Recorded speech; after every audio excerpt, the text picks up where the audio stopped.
L'homme est une créature de Dieu si merveilleuse que son corps est le temple de son esprit, dans lequel il doit tout faire pour le glorifier. L'objectif de cette présentation est de vous aider à maintenir une bonne santé pour glorifier Dieu dans votre corps et dans votre esprit qui lui appartiennent.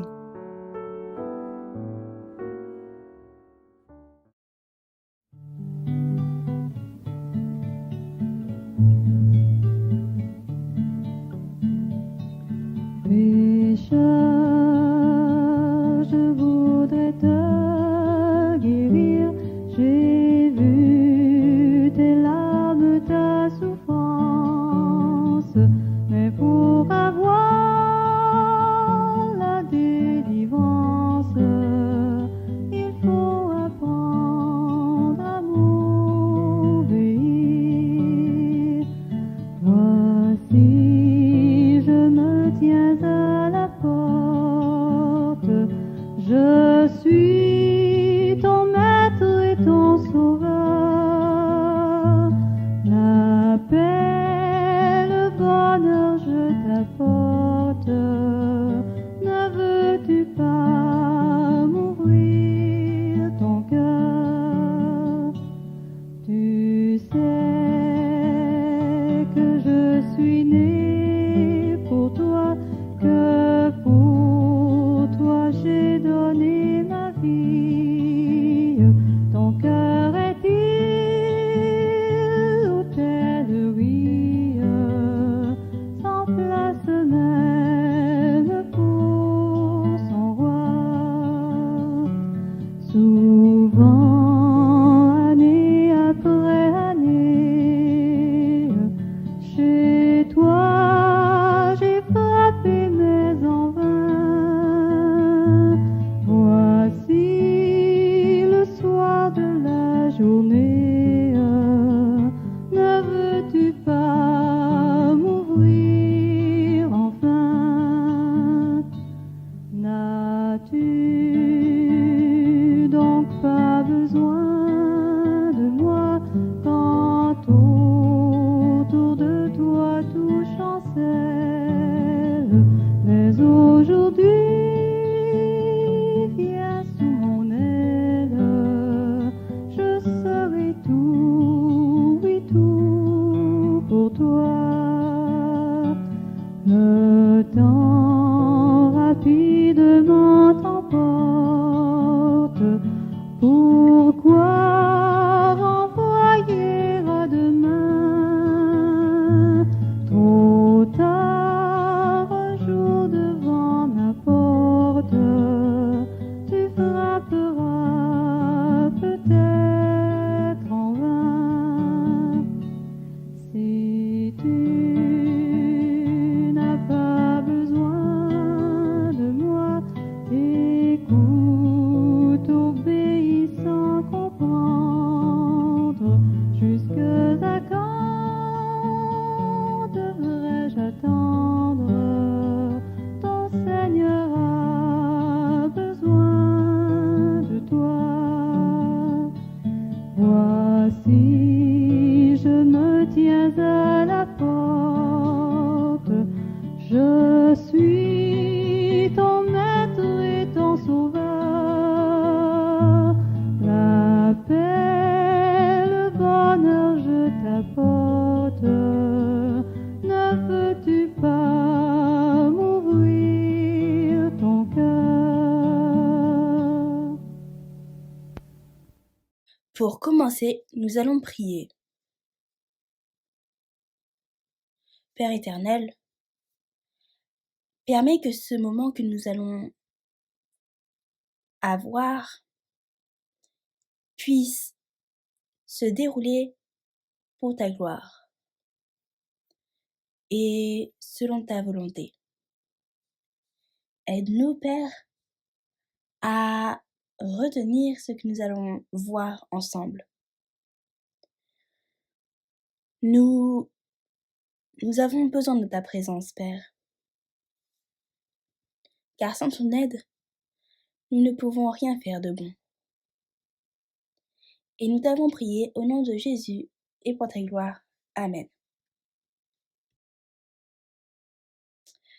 Alors, maintenant, nous allons vous rappeler les 2 versets de base de ce moment.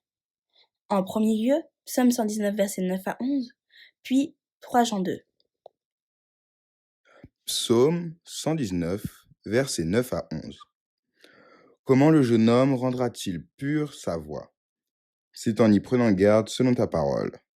Je te cherche de tout mon cœur, ne me laisse pas égarer loin de tes commandements.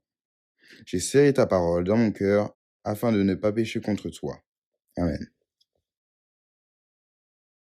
3 Jean 2.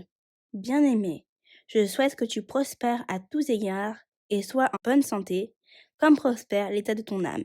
Amen. Anatomie et physiologie. Chapitre 37. Respiration. Partie 1. Ventilation pulmonaire et loi de Boyle-Mariotte. La ventilation pulmonaire ou respiration est induite par des modifications du volume des poumons et de la pression de l'air qu'ils contiennent. Lors d'une inspiration normale, le diaphragme et les muscles intercostaux externes se contractent et la cage thoracique s'élève. Lorsque le volume des poumons augmente, la pression de l'air dans ces organes chute en dessous de la pression atmosphérique et l'air s'y engouffre. Lors d'une expiration normale, les muscles se relâchent, les poumons diminuent de taille, leur pression interne augmente et l'air en est expulsé. La loi de Boyle-Mariotte explique cette relation entre le volume et la pression de l'air. Une augmentation du volume d'un récipient diminue la pression de l'air à l'intérieur. Une diminution du volume accroît la pression dans l'espace réduit. Si le corps a besoin de plus d'oxygène, la respiration normale peut se transformer en une respiration forcée. Des muscles supplémentaires permettent d'accroître le volume de la cage thoracique de manière à ce que davantage d'air puisse entrer et sortir des poumons, et ce, plus rapidement. Partie 2. Structure de la ventilation pulmonaire. Lors de la ventilation pulmonaire ou respiration, de l'air est inspiré et expiré.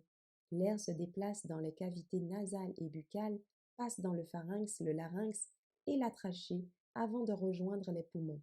Il s'effectue ensuite le trajet en sens inverse lors de l'expiration.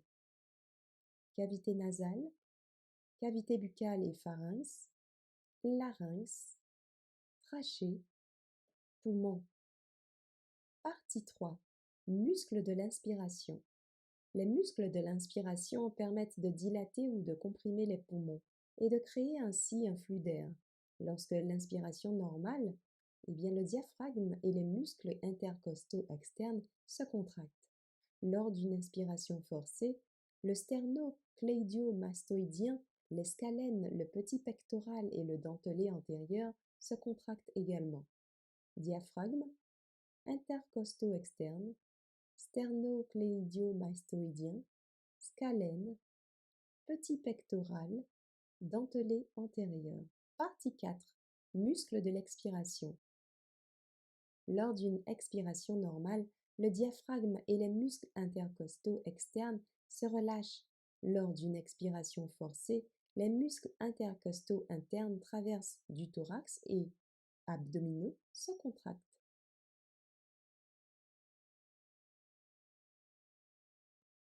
Diaphragme, intercostaux internes, transverse du thorax, muscles abdominaux.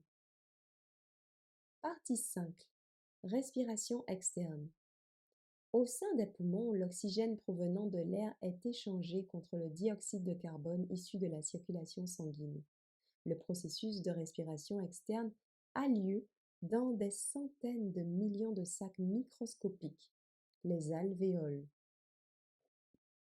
L'oxygène provenant de l'air inspiré se diffuse des alvéoles vers les capillaires pulmonaires, les entourant, et est transporté dans la circulation sanguine. Le dioxyde de carbone issu du sang dépourvu d'oxygène se diffuse des capillaires vers les alvéoles et est évacué par le biais de l'expiration. Partie 6. Structure de la respiration externe.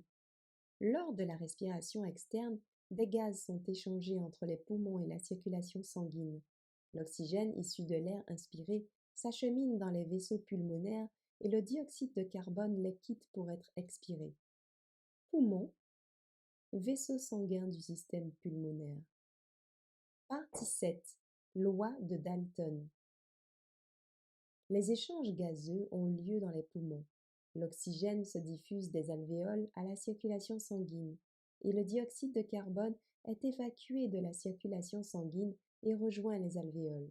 Selon la loi de Dalton, dans un mélange gazeux, la pression exercée par chaque gaz est indépendante. Le mélange gazeux de l'alvéole présente une pression partielle élevée en oxygène, tandis que la pression partielle de l'oxygène dans les capillaires pulmonaires adjacents est basse. Ainsi, l'oxygène se diffuse de l'alvéole vers le capillaire pulmonaire. Le dioxyde de carbone est évacué du capillaire et rejoint les alvéoles selon le même principe. Partie 8. Respiration interne. La circulation sanguine apporte l'oxygène aux cellules et élimine le dioxyde de carbone, un déchet, grâce à un procédé appelé respiration interne. Dans les poumons, l'oxygène est absorbé dans les érythrocytes de la cellule de la circulation sanguine. Les cellules couramment appelées globules rouges contiennent des molécules capables de transporter les gaz. Il s'agit de l'hémoglobine. L'oxygène se fixe à ces molécules.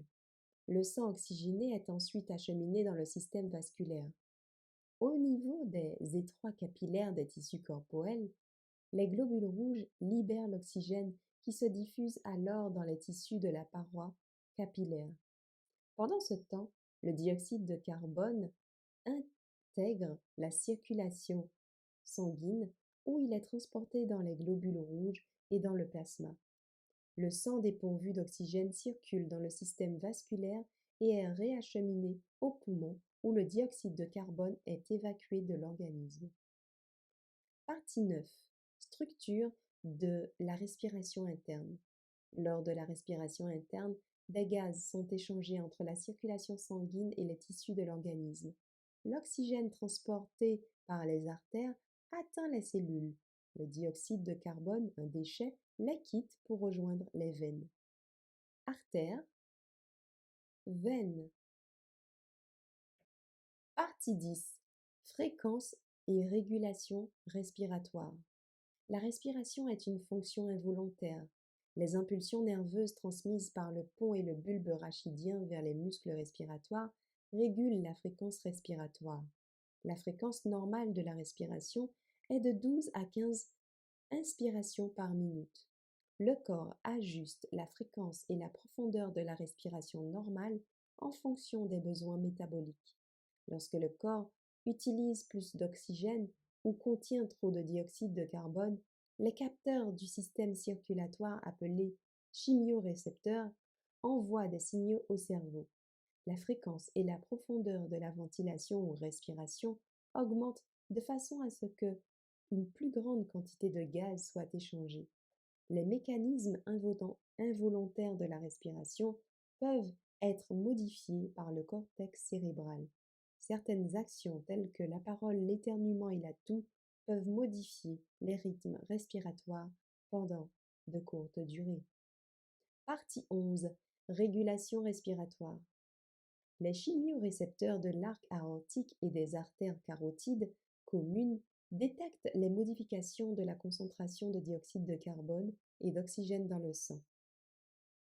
Ils envoient les signaux vers les nerfs vagues et glossopharyngiens qui les acheminent vers la moelle allongée bulbe rachidien. Cette dernière adapte la fréquence respiratoire selon les besoins.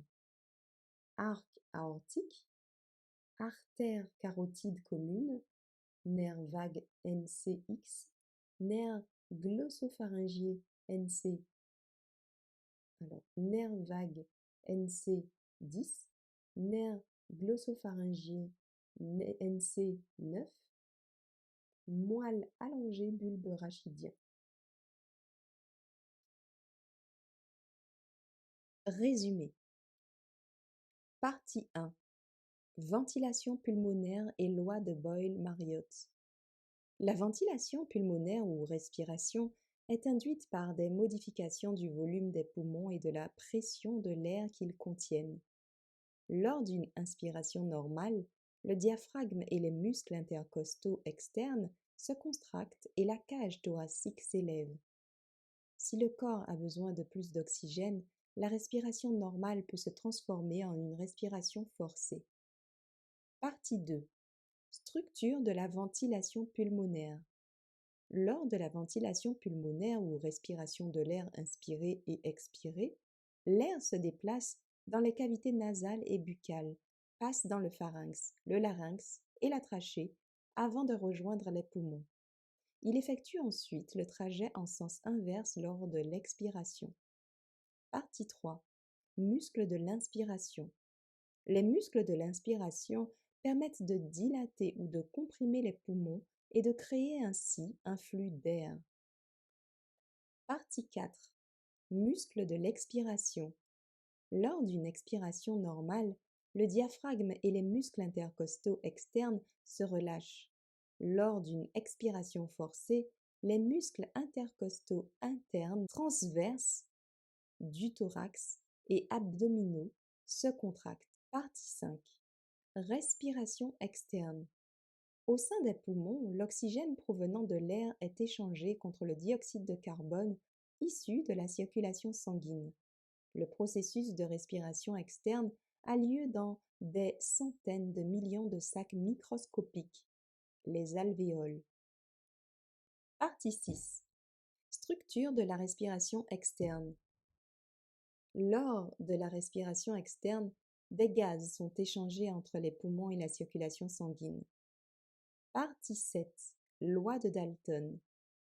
Les échanges gazeux ont lieu dans les poumons. L'oxygène se diffuse des alvéoles à la circulation sanguine et le dioxyde de carbone est évacué de la circulation sanguine et rejoint les alvéoles. Partie 8. Respiration interne. La circulation sanguine apporte l'oxygène aux cellules et élimine le dioxyde de carbone, un déchet, grâce à un processus appelé respiration interne. Dans les poumons, l'oxygène est absorbé dans les érythrocytes de la circulation sanguine. Partie 9. Structure de la respiration interne. Lors de la respiration interne, des gaz sont échangés entre la circulation sanguine et les tissus de l'organisme. L'oxygène transporté par les artères atteint les cellules et le dioxyde de carbone, un déchet, les quitte pour rejoindre les veines. Partie 10. Fréquence et régulation respiratoire. La respiration est une fonction involontaire. Les impulsions nerveuses transmises par le pont et le bulbe rachidien vers les muscles respiratoires régulent la fréquence. Les mécanismes involontaires de la respiration peuvent être modifiés par le cortex cérébral. Certaines actions telles que la parole, l'éternuement et la toux peuvent modifier les rythmes respiratoires pendant de courtes durées. Partie 11. Régulation respiratoire. Les chimiorécepteurs de l'arc aortique et des artères carotides communes détectent les modifications de la concentration de dioxyde de carbone et d'oxygène dans le sang. Si vous avez des questions concernant cette présentation, n'hésitez pas à nous les faire parvenir en écrivant à info@leres.org.